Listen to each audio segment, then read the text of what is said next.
আজকে আমরা আলোচনা করছি কাজী নজরুল ইসলামের একমাত্র পূর্ণাঙ্গ উপন্যাস বাঁধনহারা নিয়ে।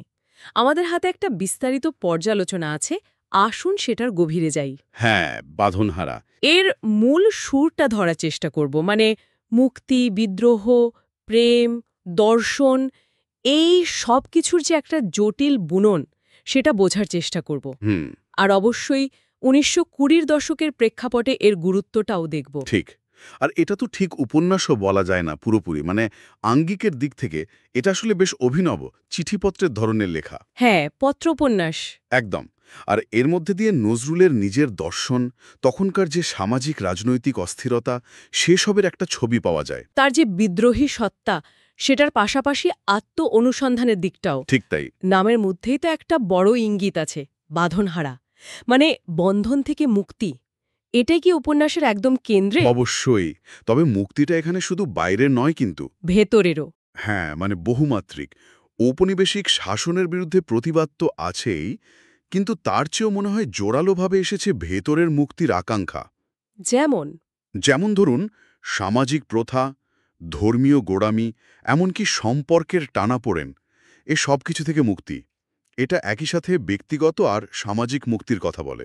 আচ্ছা, ভেতরের শৃঙ্খল ভাঙার কথা। একদম, যেটা হয়তো রাজনৈতিক স্বাধীনতার চেয়েও কঠিন কাজ। মূল চরিত্র যে নির্জন, তাকে তো বেশ দার্শনিক প্রকৃতির মনে হয়, অন্তর্মুখী। হ্যাঁ, কিছুটা। সংসার আর বৈরাগ্য, প্রেম আর এক ধরনের মুক্তি, এর মধ্যে সে যেন দুলছে।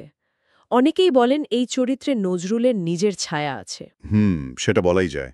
নির্জনের ভেতরে যে দ্বন্দ্ব, যে অস্থিরতা, সেটা হয়তো নজরুলের নিজেরই তখনকার মানসিক অবস্থার একটা প্রতিচ্ছবি। আচ্ছা। তবে নির্জনের এই ভাবনার জগতের বিপরীতে কিন্তু দাঁড়িয়ে আছে হেমালিকা। হেমালিকা, হ্যাঁ, খুব গুরুত্বপূর্ণ চরিত্র।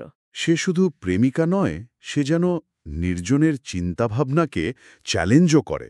তার মধ্যে যে আত্মবিশ্বাস, প্রশ্ন করার সাহস, সেটা মিলিয়ে হেমালিকা চরিত্রটা কিন্তু সে সময়ের তুলনায় অনেক এগিয়ে। নারীদের এমন বলিষ্ঠ উপস্থাপন তো তখন বিরল ছিল। অবশ্যই, সে নির্জনকে বাস্তবতার মুখোমুখি আনে। তাহলে মূল থিমের মধ্যে মুক্তি আর বিদ্রোহ যেমন আছে, তেমনি প্রেম আর নারীর অবস্থানও খুব জরুরি। খুবই জরুরি। হেমালিকা বা মহুয়ার মতো চরিত্রগুলো, তারা শুধু প্রেমের পাত্রী নয়। না, তারা স্বাধীন চেতা। হ্যাঁ, স্বাধীন চিন্তার অধিকারী, বুদ্ধিদীপ্ত, নিজেদের অবস্থান নিয়ে সচেতন। নজরুল এখানে প্রেমকে আত্ম আবিষ্কারের পথ হিসেবে দেখিয়েছেন, আবার নারীর স্বাধীন সত্তাকেও জোর দিয়েছেন। এটা তখনকার জন্য সত্যিই ব্যতিক্রমী। আর বিদ্রোহটা, সেটা কি শুধু রাজনৈতিক? না না, রাজনৈতিক সামাজিক তো বটেই, কিন্তু মানসিক দাসত্বের বিরুদ্ধেও একটা বড় বিদ্রোহ এখানে দেখা যায়। আচ্ছা, এই যে এত গভীর ভাবনা, এগুলো প্রকাশ করার জন্য নজরুল যে ভাষাটা ব্যবহার করেছেন, সেটাও তো বেশ অন্যরকম। গদ্য কিন্তু কবিতার মতো শোনায়। ঠিক ধরেছেন। ভাষা খুবই কাব্যিক, রূপক, বিমূর্ত চিত্রকল্প এসবে ভরা। পড়তে গেলে একটু মনোযোগ লাগে। হ্যাঁ, একটু মনোযোগ আর ধৈর্য লাগে বইকি। কারণ ভাষার গভীরতা, দার্শনিকতার ছোঁয়া, সব মিলিয়ে গদ্যের শরীরে যেন কবিতার আত্মা। এটা কি তার কবিসত্তার প্রভাব? নিঃসন্দেহে। আর চিঠিগুলোর মাধ্যমে তো চরিত্রদের ভেতরের জগৎটাই মুখ্য হয়ে উঠেছে। তাহলে যদি শক্তির দিকগুলো দেখি, এই সাহসী বিষয়বস্তু, মানে নারী স্বাধীনতার প্রশ্ন, ধর্মীয় গোড়ামির ঊর্ধ্বে ওঠার চেষ্টা, এগুলো তো অবশ্যই। হ্যাঁ, শক্তিশালী নারী চরিত্রগুলোও একটা বিরাট শক্তি, আর ওই অনন্য গদ্যশৈলী। একদম। কিন্তু দুর্বলতাও কি কিছু চোখে পড়ে? দুর্বলতা বলতে, মানে গতানুগতিক উপন্যাসের যে প্লট বা কাহিনীর বুনন, সেটা হয়তো এখানে একটু কমজোরি লাগতে পারে। দর্শনের আলোচনাটাই বেশি প্রাধান্য পেয়েছে। হ্যাঁ, চরিত্রদের ভেতরের জগৎ, তাদের টানাপোড়েন, দার্শনিক ভাবনা, এগুলোই মুখ্য। বাইরের ঘটনাপ্রবাহ তুলনামূলকভাবে কম। ভাষার বিমূর্তটাও কি কারো কারো কাছে একটু কঠিন লাগে? লাগতেই পারে। কারো কাছে হয়তো দুর্বোধ্যও ঠেকতে পারে।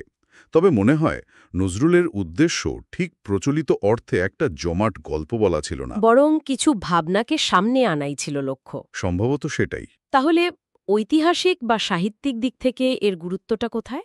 হয়তো কবিতার মতো অত জনপ্রিয় নয়, কিন্তু এর মূল্য তো আছে। মূল্য অপরিসীম। ঐতিহাসিক দিক থেকে এটা নজরুলের ভেতরের জগতের, তার দর্শন আর ওই বিদ্রোহী চেতনার একটা অত্যন্ত গুরুত্বপূর্ণ দলিল। আর বাংলা সাহিত্যে এটা একটা সাহসী নিরীক্ষা।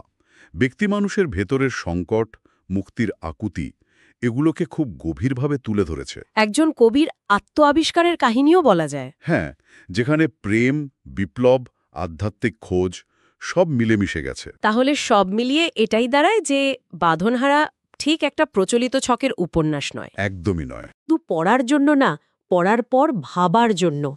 একদম ঠিক। আচ্ছা, এই আলোচনা শেষ করার আগে একটা প্রশ্ন মনে আসছে। ধরুন, প্রায় ১০০ বছর আগে লেখা এই বই ঔপনিবেশিক প্রেক্ষাপটে মুক্তির কথা বলছে। আজকের দিনে দাঁড়িয়ে এর প্রাসঙ্গিকতা ঠিক কোথায়? খুব গুরুত্বপূর্ণ প্রশ্ন। আমরা কি এখন অন্য কোনো ধরনের বাঁধনের মধ্যে আছি? হয়তো মানসিক, সামাজিক বা অন্য কোনো অদৃশ্য শৃঙ্খল, যা থেকে মুক্তির পথ খোঁজাটা আজও জরুরি? এটা বোধহয় ভাবার বিষয়।